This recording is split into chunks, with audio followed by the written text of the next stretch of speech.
धन्ना जाट एक गरीब किसान थे।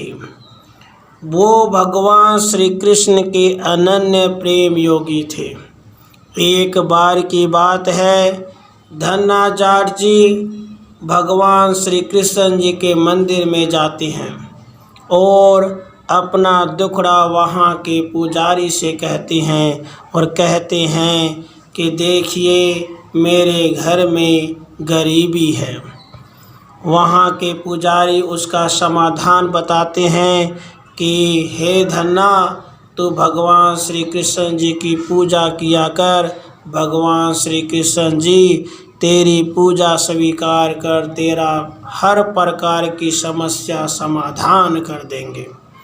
यह सुनकर धन्ना इतना प्रभावित हो जाता है कि वो कहता है कि मुझे भगवान श्री कृष्ण जी की मूर्ति दे दो, मुझे भगवान श्री कृष्ण जी की पूजा करनी है ताकि मैं भी अपने सारे काम उनसे करवा लूँ।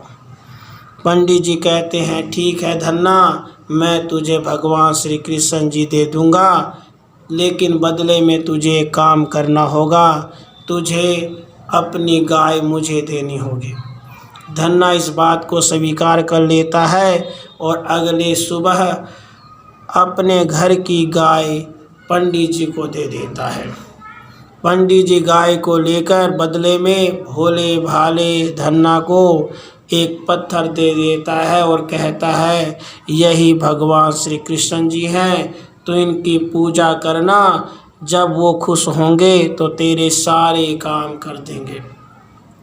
भोला भाला धन्ना इस बात को अपने हृदय में बैठा लेता है और उसी पत्थर को अपने घर लाकर विधि विधान से पूजा करता है, स्नान कराता है और उनके लिए भोजन पकवान तैयार करता है और कहता है कि हे भगवान आप खाइए, आप खाएंगे तब मैं आपसे सारे काम करवाऊंगा।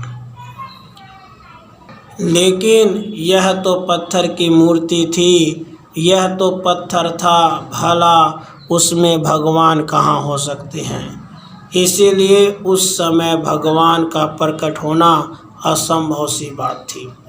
लेकिन धन्ना के मन में, धन्ना के भोले भाले मन में भगवान श्री कृष्ण जी की अनन्य प्रेम योग था, इसलिए वह अपनी बात पर अडिग रहा और कहा हे भगवान खा लीजिए, आप खाएंगे तभी तो मैं आपसे काम कराऊंगा।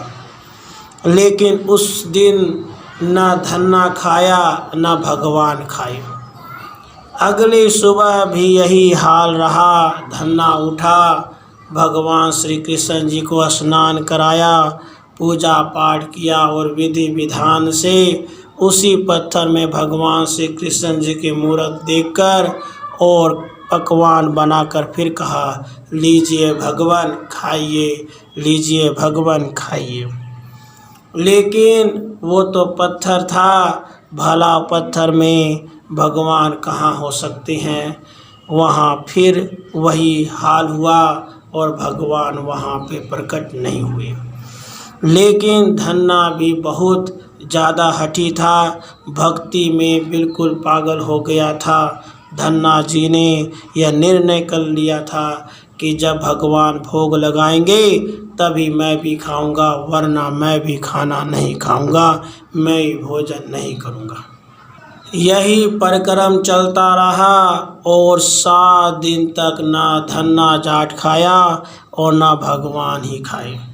भगवान भावनाओं के भूखे होते हैं।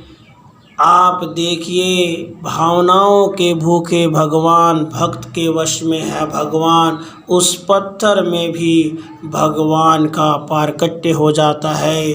भगवान श्री कृष्ण जी उस पत्थर में ही प्रकट हो जाते हैं और कहते हैं धन्ना ला, तूने जो भोजन तैयार किया है ला मुझे खिला। क्योंकि धन्ना 7 दिन से भूखा था और 7 दिन से भगवान की राह देख रहा था।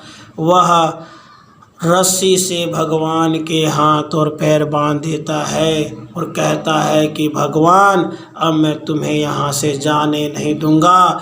आपने बहुत मुझसे छल किया, मुझे बहुत छकाया, अब मैं तुम्हें यहाँ से जाने नहीं दूंगा। भगवान कहते हैं कि धन्ना मैं खाऊंगा कैसे? वो कहता है भगवान मैं अपने हाथों से खिलाऊंगा। और जो पकवान धन्ना ने प्रेम से बनाया था वो भगवान को खिलाता है। और देखिए भगवान कैसे भावनाओं के भूखे होते हैं। वो भगवान जी उस भोजन को बड़े प्यार से, बड़े चाव से खाते हैं। भोजन करने के बाद भगवान कहते हैं बोल धन्ना तुझे क्या चाहिए?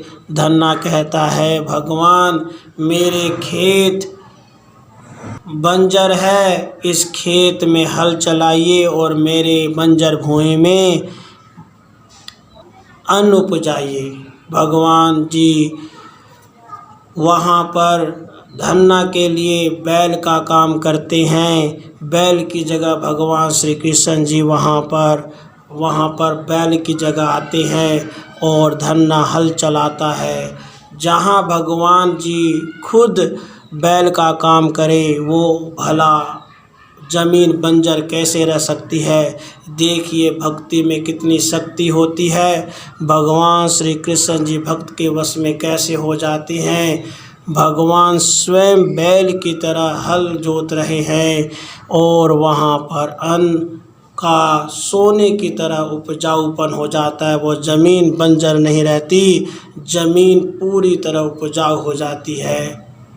यह है भक्ति में शक्ति। यह धन्ना जाट की भक्ति का कमाल है कि भगवान श्री कृष्ण जी स्वयं बैल बनकर उसका हल जोतते हैं और भक्ति को यहाँ पर कार्यान्वित करते हैं। इसलिए हम सभी का कर्तव्य है कि हम भगवान श्री कृष्ण जी की अनन्य भक्ति करें।